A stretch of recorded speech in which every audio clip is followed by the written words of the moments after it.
Israeli police के मस्जिद Al-Aqsa के अंदर दाखिले पर फलस्तीनी शहरी मुश्तिल। सिक्योरिटी फोर्सेस से झड़पें हो गईं। हमास की मगरबी किनारे में फलस्तीनियों से मस्जिद अक्सा पहुंचने की अपील। इसराइल ने गजा से रॉकेट फायर होने का दावा किया है। अहम खबर से आपको आगाह करें कि इसराइली पुलिस के मस्जिद अल-अक्सा के अंदर दाखिले पर फलस्तीनी शहरी मुश्तिल हो गए। इसराइली पुलिस ने आज तुलुए आफ्ताब से पहले मस्जिद अल-अक्सा के अहाते में दर्जनों नमाजियों पर हमला कर दिया। फर्दर इजराइल के यरूशलेम में मौजूद अल-अक्सा मस्जिद में हिंसा भड़क गई। बताया गया कि इजरायली पुलिस के जवानों और मस्जिद में रुके कई फिलिस्तीनियों के बीच झड़प हो गई, जिसके बाद मस्जिद में जमकर बवाल हुआ। पुलिस ने अल-अक्सा मस्जिद में रुके फिलिस्तीनियों को बाहर निकालने की काफी देर तक कोशिश की, लेकिन जब वो नहीं माने तो पुलिस जबरदस्ती अंदर घुस गई। लॉरेंस बिश्नोई गैंग से जुड़े हुए गैंगस्टर दीपक बॉक्सर को दिल्ली पुलिस ने मैक्सिको से गिरफ्तार कर लिया है। अब से थोड़ी देर पहले दीपक बॉक्सर को लेकर पुलिस दिल्ली पहुंची है। पुलिस के मुताबिक लॉरेंस बिश्नोई ने ही दीपक बॉक्सर को भारत से फरार होने में मदद की थी। पिछले कुछ दिनों से फिलिस्तीन की तरफ से हमास की गतिविधियां, गाजा पट्टी फिलिस्तीन की तरफ से कई सारी गतिविधियां चल रही थी, जिसमें इजरायलियों के ऊपर उनको मार चाकू से गोद गोद कर निपटा देना, उनके ऊपर अलग अलग तरीके की प्रताड़ना करना, कोई कहीं उनके बॉर्डर्स के अंदर घुसने की जितनी हद तक वो कोशिश कर सकते हो उतनी करना, ये इस टाइप की चीजें बहुत दिनों से चल रही थी। और अब जो है उसका एक तरीके से जवाब में, ऐसा इजराइल का कहना है कि उसके जवाब में उसने ये कार्रवाई करने का अब काम किया है। अभी भी हम बात करें तो जो यरूशलेम है, खास तौर पर जो अल अक्सा और उसके इर्द गिर्द का इलाका है, ये जंग का मैदान बना हुआ है। और अक्सर आप देखोगे इस इलाके में हमने ये बार बार सुना है, एक बार ये जो फिलिस्तीन वाले हैं और जो इधर उधर वाले हैं, ये सब आकर के थोड़े तो हमला करेंगे, 2-4-5 इजरायलियों को मार देंगे, हमला करेंगे, कुछ बम ब्लास्ट करेंगे, कुछ ऐसी चीज करते हैं। उसके बाद इजराइल पूरी ताकत के साथ हमला करता है, जानते हुए भी कि वो पूरी ताकत से हमला करेगा। उसके बाद भी ये लोग करते हैं, तो फिर आखिर अपने लोगों को, फिलिस्तीनियों को मरवा कौन रहा है? वही मरवा रहा है जो कि सामने वाले बड़े दुश्मन को आप जानबूझ के उंगली करोगे तो वो तो जवाब देगा। तो यहाँ पर फिलिस्तीनियों को मरवाने का जो जिम्मा है वो असलियत में हमास के ऊपर ही है। बच्चों समेत शहरियों की बड़ी तादाद मस्जिद अल-अक्सा पहुंच गई। इसराइली पुलिस का दावा है कि उन्होंने इकदाम डंडों और पत्थर उठाए मुश्तिल अफराद के कंपाउंड में दाखिल होने पर किया। इसराइल ने गजा से कई रॉकेट फायर होने का दावा भी किया है। कहा कि उसके कई शहरों को निशाना बनाया गया। खबर एजेंसी के मुताबिक एक फ़लस्तीनी बुजुर्ग खातून ने बताया कि वो कुरान शरीफ की तलावत कर रही थीं। सिक्योरिटी फोर्सेस से झड़पें हुई। हमास की मगरबी किनारे में फ़लस्तीनियों से मस्जिद अक्सा पहुंचने की अपील सामने आई।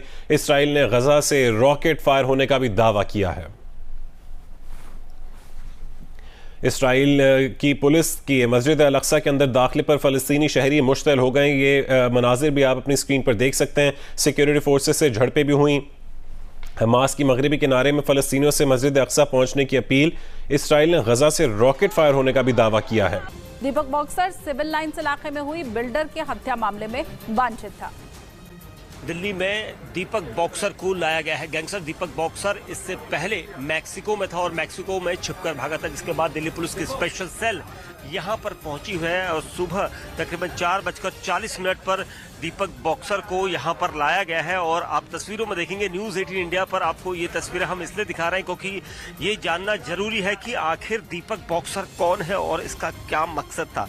दरअसल पिछले 1 साल में दीपक बॉक्सर ने अपने गैंग की कमान संभालने के बाद ताबड़तोड़ वारदातों को अंजाम दिया और कई आपराधिक मामले, जो 10 मामले हैं वो आपराधिक मामले उसके ऊपर दर्ज है। तस्वीरों में आप देख सकते हैं, न्यूज़ 18 इंडिया के कैमरे पर आपको दीपक बॉक्सर दिखाई देगा। दीपक बॉक्सर वो गैंगस्टर है जो पिछले काफी समय से जितेंद्र गोगी गैंग को संभाल रहा था और जितेंद्र गोगी गैंग को संभालने के बाद उसने अपने पूरे नेक्सस को आगे करते हुए देखा।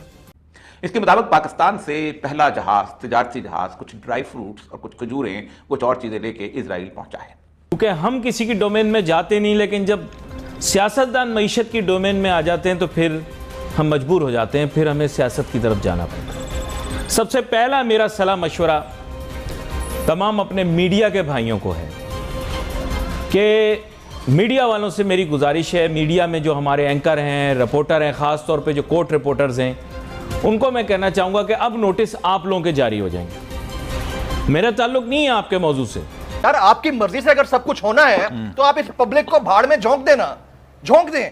यानी 20 लाशें गिर गई, जुल्म है, ये जुर्म है, दिस इज क्रिमिनल नेग्लिजेंस। ये सब कुछ करने की वजह से ड्रामा हुआ और ड्रामा होने की वजह से क्या हुआ, मुल्क और मजीद मुश्किलात का शिकार हुआ।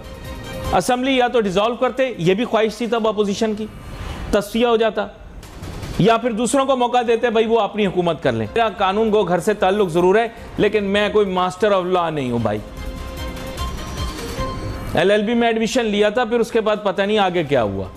लेकिन सही आपको इतनी बात बताऊंगा कि आंखें खोल के जो हमारे मीडिया के साथी हैं, जो अपने आप को बड़ा अक्लमंद समझते हैं, कोई कहता है मेरा नाम सआफी है इसलिए मैं बड़ा अच्छा सआफी हूं, तो इस टाइप के जो लोग हैं जो अपने यहाँ खुद ही जो है वो कोट बना के अपने प्रोग्राम में बैठ जाते हैं, उनके लिए मैं तंबीह कर रहा हूँ। कोशिश की उन्होंने, इजरायली तैयारे थे और उन पर इंडिया की वो एयरफोर्स का पेंट किया गया, उसके निशानात लगाए गए, दोनों दफ़ा इत्तला हो गई। अगर मेरी बात एडवांस में मान ली जाती, देखो एक तो ये सियासतदान मानते नहीं है ना बात, भले ये तो छोटा सा एंकर है 2 टके का, इसकी बात क्या सुननी।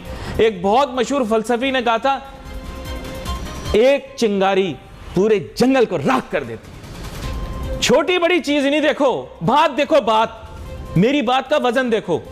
तुम सब लोगों में इतनी अकल होती ना तो मुल्क का यह बेड़ा गर्क ना हो रहा होता। और सर अल्लाह रहम करे, अगर वो हमारे हाथ में ना रहे जो हमारा असल असासा है, जिनके बनाने वालों के साथ भी इन्होंने जो हशर किया है। और कि don't be stupid. National issues के अंदर अदलिया के मुतालिक क्या आसाराइयां मत करो, यह मैं अपने मीडिया के साथियों को कह रहा हूं। शट अप, तुम लोगों की वजह से मीडिया बदनाम होगा, हम बेवजह फंस जाएंगे। और उसने कहा कि बहुत बुरी हालत थी उसकी। वो इजरायली जो है ना 100 मुस्लिम सिटीज़ को टारगेट कर रखा है सारी दुनिया में अपने मिसाइलों के जरिए, उसमें कराची और लाहौर शामिल है। नवाज शरीफ साहब की बात हो रही है।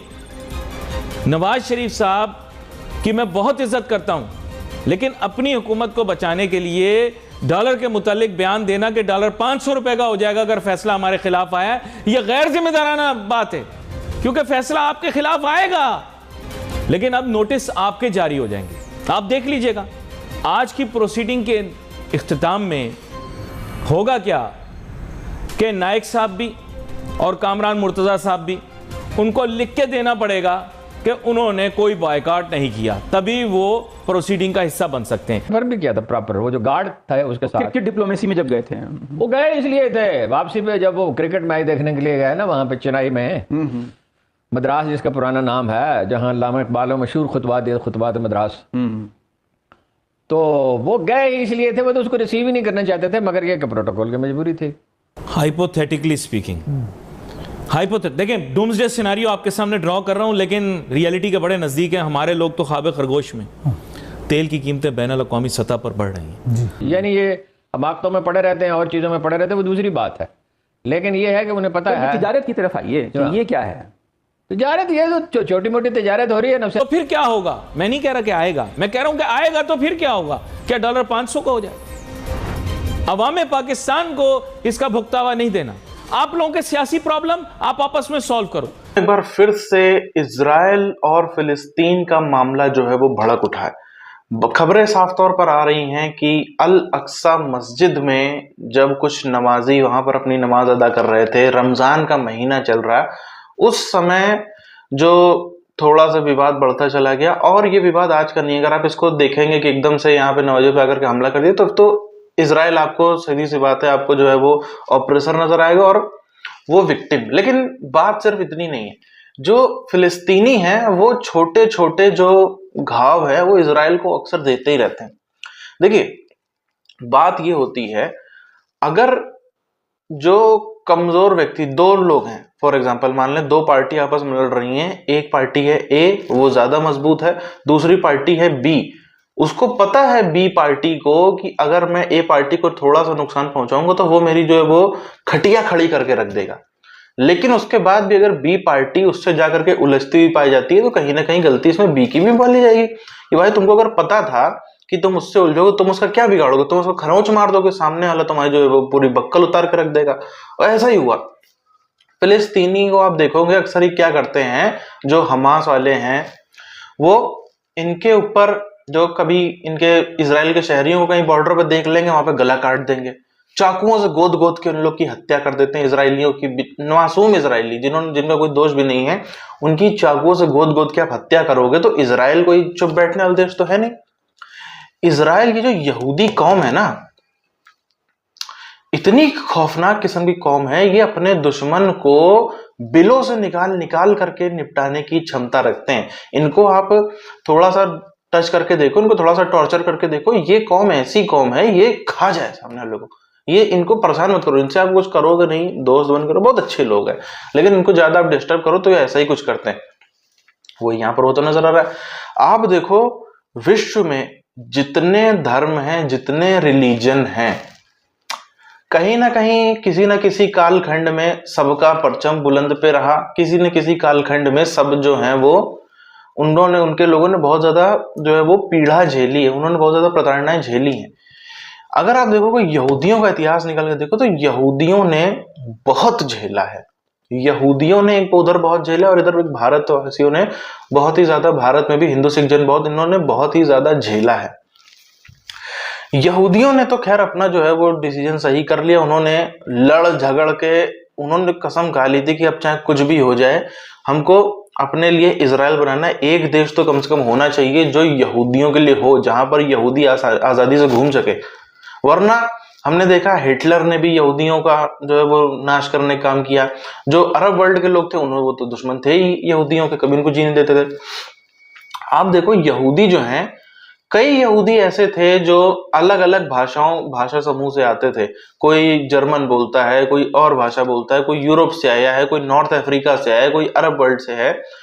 सब यहूदियों ने, कोई गोरा है, कोई काला है, लेकिन उसके बाद भी इन सब लोगों ने आ करके एक भाषा अपनाई। इन्होंने आपस में जो भाषा के भेद थे उसको मिटाया। इन्होंने आपस में कि तुम नॉर्थ अफ्रीका को, तुम यूरोप के, तुम इधर के, तुम काले करो, ये सब भेद को मिटाया, तब जाकर के वो आज इतने मजबूत हो पाए। तो भारत की तरफ एक बार हम देखते हैं, भारत में भाषा के नाम पर, जाति के नाम पर, अलग अलग पंथ के नाम पर, कितने नामों पर जो है राज्य के नाम पर बंटवारा है। तो जब तक भारत भी पूरी तरीके से एकत्रित नहीं होता, भारत का भी कुछ नहीं हो सकता।